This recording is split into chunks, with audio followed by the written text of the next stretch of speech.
Hi friends, ఈరోజు పచ్చిమిర్చి చెట్టుని చూద్దాం. చూడండి, ప్రతి ఒక్కరి వంటగదిలో ఉండేది పచ్చిమిర్చి. ఏదున్నా లేకపోయినా పచ్చిమిర్చి ఉంటుంది. ప్రతి కూరలోనూ అవసరం అవుతుంది. కూర మొదలు పెట్టాలి అంటే పచ్చిమిర్చి ఉండవలసిందే. అది లేకుండా ఎవరికి పని అవ్వదు. చూడండి ఎంత అందంగా ఉందో. దీని ఫ్లవర్ అలా కిందకు ఉంటుంది.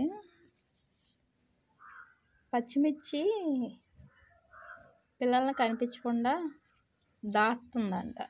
చూడండి ఎలా దాస్తుందో. కిందకు ఉన్నాయి, పైన మాత్రం ఆకే కనపడుతుంది. చూసారా కాయలు.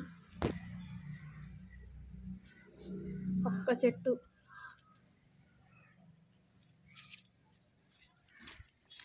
చెట్టు వేసుకుంటే చాలు, ఫ్రెష్గా కూరలో వేసుకోవచ్చు. ఇంటికి అందం, ఆరోగ్యానికి ఆరోగ్యం.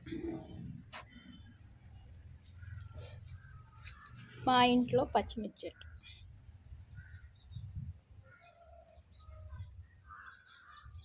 మేము బజ్జీలు కూడా వేసుకోవచ్చు.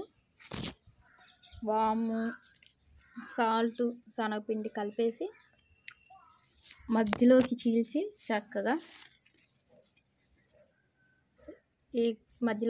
అందులో పెట్టి చక్కగా ఆయిల్లో ఫ్రై చేస్తే శనగపిండి పెట్టి సూపర్ పచ్చిమిర్చి బజ్జీ అయిపోతుంది.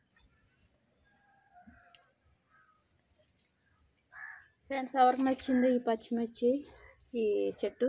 సబ్స్క్రైబ్ చేయండి ఫ్రెండ్స్.